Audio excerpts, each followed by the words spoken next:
Ahora estamos en el ejercicio 4 del práctico 11 de diferenciales. El punto 4 nos piden que, dado una función ahí, nos pruebe que si es, que es diferenciable en 0, 0. Hay dos caminos para diferenciar, al menos dos caminos para probar que esto es diferenciable. El camino corto e inteligente y el camino largo, no tan inteligente, pero es inteligente, en fin.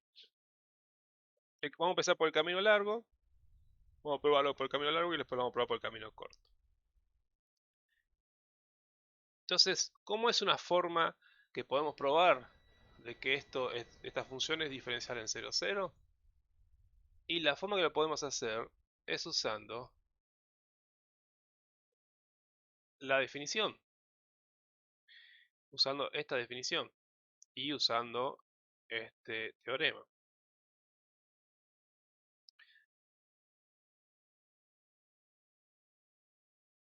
Con eso, si yo usando esas dos cosas puedo probar si una función es diferencial. ¿Cómo la voy a probar? Veamos el caso particular que es más fácil de entender. Yo voy a hacer justamente, voy a calcular el delta de z y voy a calcular esto que está acá. Bien.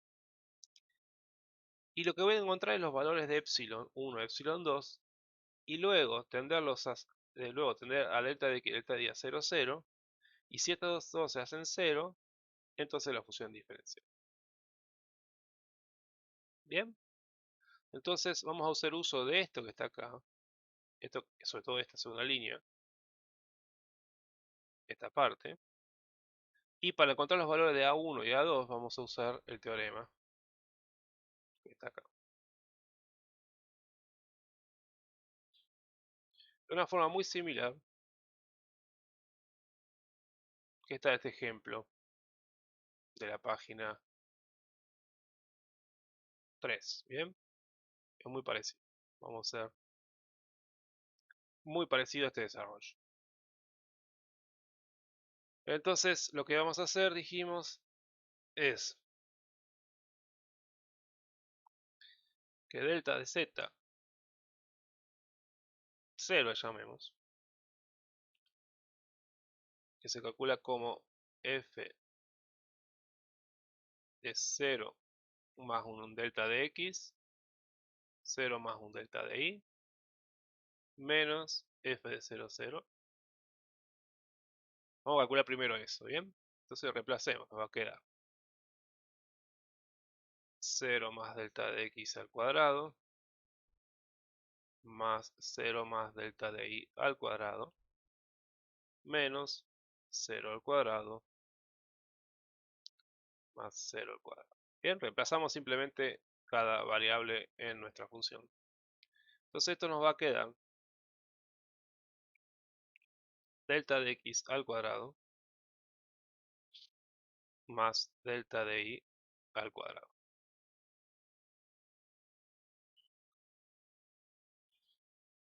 ¿Ok? Tenemos entonces ya lo que es delta de z. Lo que vamos a calcular ahora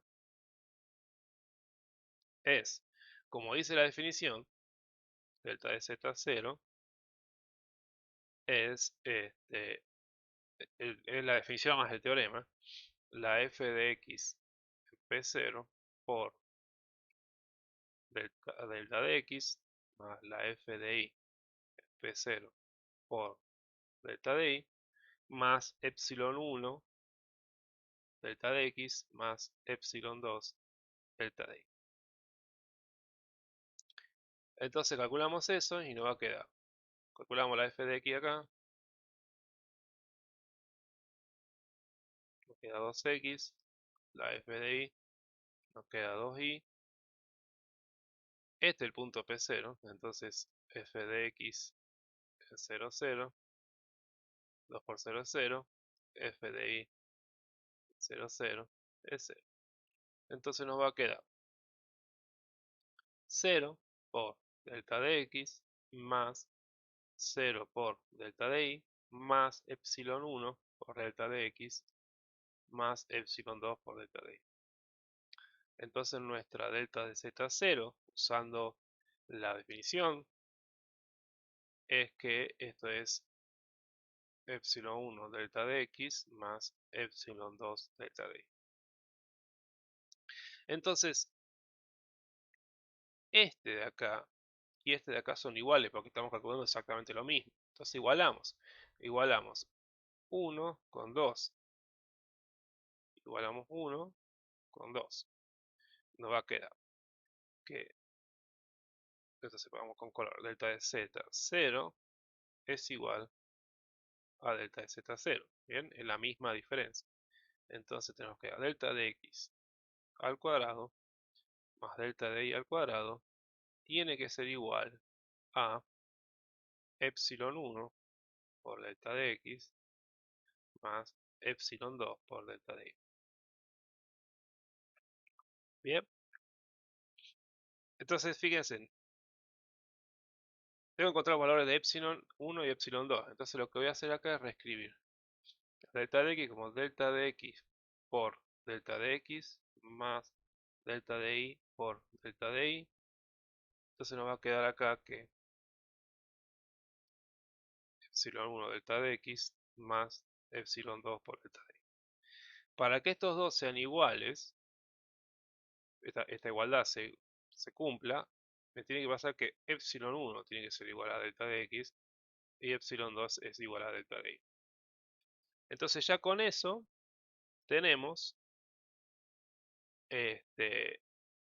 los epsilon, calcular los epsilon para poder verificar si ellos tienden a 0 cuando tienden a 0 delta de x y delta de y.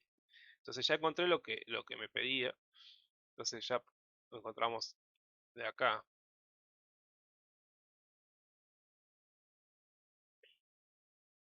Encontramos estos dos valores.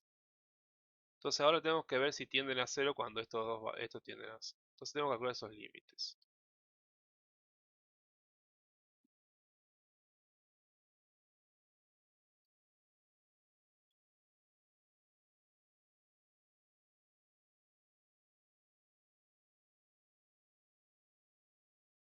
Entonces calculamos los límites.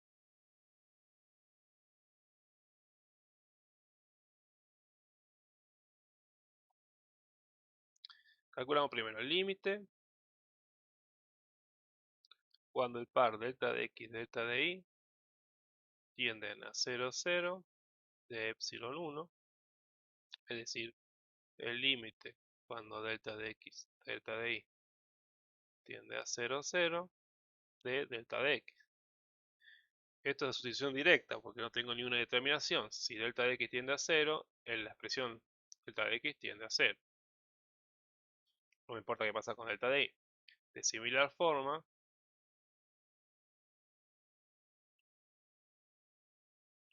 cuando calculamos epsilon 2,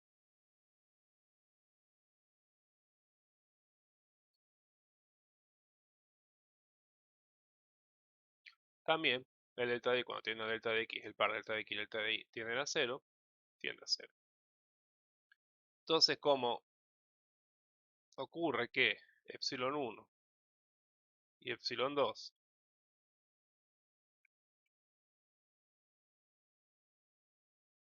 solo para epsilon en la historia, vamos a hacer de vuelta.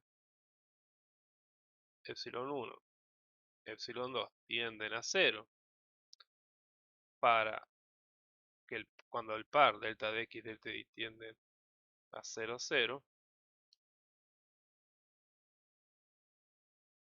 entonces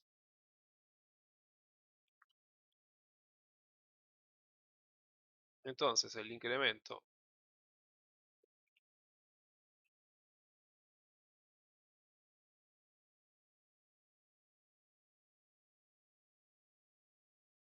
delta de z0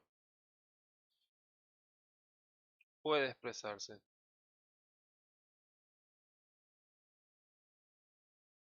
como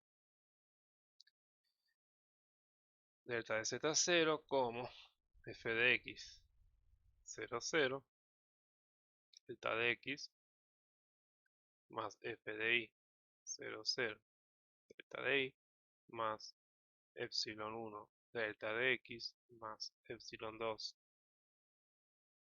delta de y Por consiguiente, f es diferenciable en ceros. Bien, esa es la forma usando la definición y el teorema, bien, el primer teorema.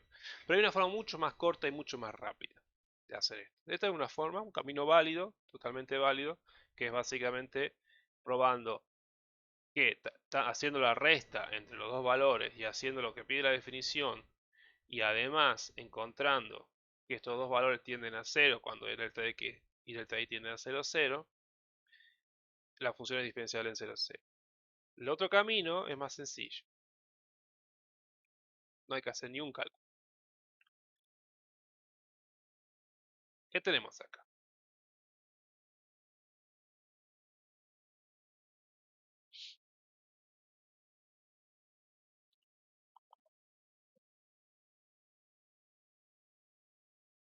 ¿Qué tenemos ahí?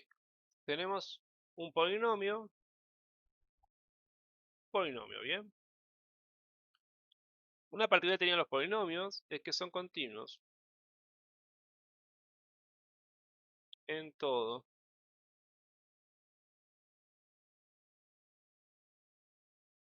en R cuadrado. Y uno diría, ah, si es continua es diferenciable. No, si es continuo no es diferenciable. No necesariamente, mejor dicho. Este teorema, diferencialidad implica continuidad, no nos dice nada sobre la diferencialidad. O sea, si estamos viendo que la función es continua en ese punto, no necesariamente, porque tenemos un entonces acá, es diferenciable. Pero si vemos las condiciones suficientes de diferenciabilidad,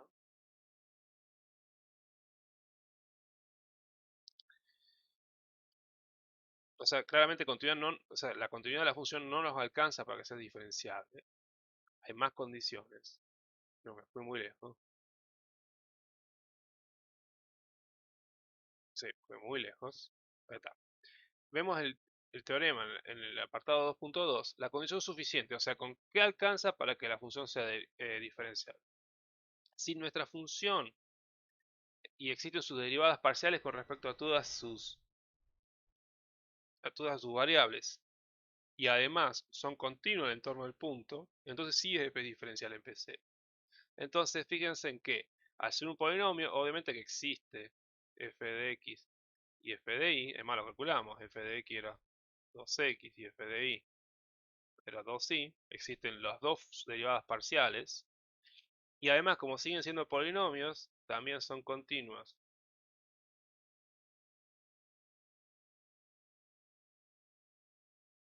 en R2, entonces en particular,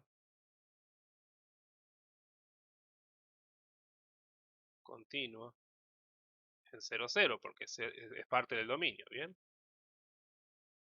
Entonces, si tenemos eso, tenemos que la f es continua en R2 y todas sus derivadas parciales son continuas, por teorema,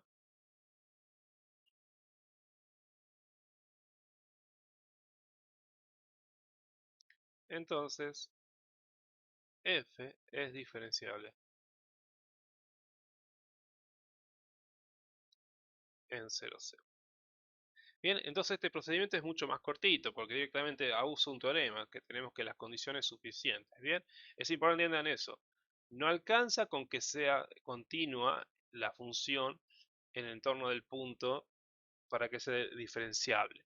Para que sea diferenciable tiene que además existir las derivadas parciales con respecto a todas las variables, en este caso x y y, y además tiene que ser continuas en el entorno esas derivadas parciales. Si ocurre eso, listo, la función es diferencial en 0, 0. Bien, entonces tengan en cuenta eso, esa es otra forma de hacer este ejercicio mucho más rápida. Ambas formas son iguales de válidas si están en un examen, van a valer lo mismo. No es que este está mejor que este, no. Las dos son igual de válidas, son dos caminos totalmente válidos para poder mostrar que esa función es diferencial en 0, 0. Por ahí hay más de un camino, por ahí hay otros caminos que nos permiten llegar a eso. Eso es algo de la matemática, puede ser montones de caminos que nos lleven al mismo lugar. De vuelta a este teorema, las demostraciones son muy importantes, estos van a los finales, entonces estudian esto en los párrafos finales.